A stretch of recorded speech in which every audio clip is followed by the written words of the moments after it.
Ashamar Kafuunee kabajamtootaa fi hordoftoota gadaa dijital miidiyaa odeeffannoo amma qabannee isin dhiyaanne kan isin biraan geenyu ta'a. Hanga xumura sagantaa keenyaatti nu wajjin turan affeerraa keenya. Odeeffannoo guyyaa har'aatii taateewwan kaaba Itoophiyaa naannoo Amaaraatti gaggeeffamaa jiru kan ilaallatudha. Gamtaan Afrikaa waan jedhe qaba. Isa qabannee isin dhiyaannee jirra. Maaltu ta'amaa jira? Maaltu jedhamaa jira? Kan isin biraan geenyu ta'a.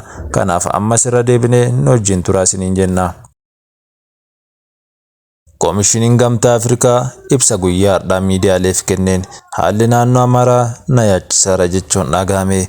Dura ta'aan Koomishinii Gamtaa Afrikaa Muusaa Faakii Mahammad ibsa roobii har'aa baasaniin haalli nageenya naannoo Amaaraa akkaan na yaaddessaa jira jechuudhaan dubbatan. Naannoo Amaaraa keessa walitti bu'insi waraanaa itti fufuun yaaddoo guddaan hordofaa jira jedhan.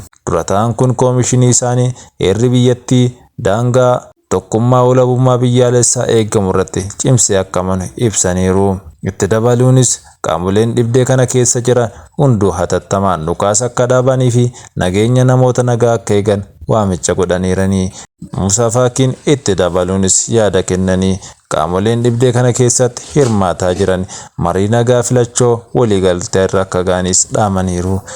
Gamtaan Afrikaa tattaaffii Itoophiyaa keessatti nageenyaa fi tasgabbii fiduuf godhamaa jiru harka guutuun deeggara jechuudhaanis ibsanii. Ibsi Muusaa Faakii Mahammad kun kan ba'e mootummaan Itoophiyaa dippiloomaatota biyyoota alaa Itoophiyaa keessa jiran haala qabatama naannoo Amaaraa irratti ibsa yeroo kennan dhagahame.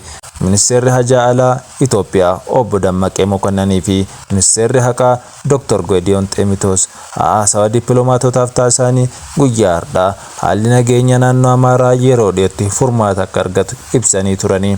Geediyoon Ximootiyoos rakkoo naannoo Amaaraa keessa jiru karaa nagaan fala fiduu fi haalota gara duraanii turanitti deebisuu mootummaan Itoophiyaa tattaaffii olaanaa gochaa jira jechuudhaan ibsaniiru. Magaalota gurguddoo naannichaa akka Bahar Daar, Gondar fa'aa keessatti sochii uummataa gara hojii idilee duraanitti deebi'us ibsanii jiranii.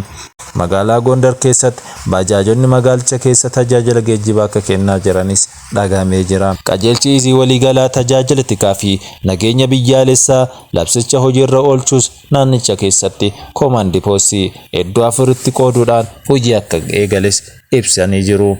Dhaabbileen mirga namoomaa falman mootummaa yeroo labsicha hojiirra oolchuu fi olaantummaa seeraa kabachiisuutti tarkaanfii madaalaa fudhachuu akka qabanis akeekkachiisanii jiru. Waldhabdeen tibbana naannoo Amaaraa keessatti mudate lubbuun namaa darbuu fi qabeenyi manca'aa jiraachuus gabaafamaa jira. Egaa kabajamtootaa fi hordoftoota gadaa dijital miidiyaa ibsi Gamtaa Afrikaa kan hangammaa dhageettan kan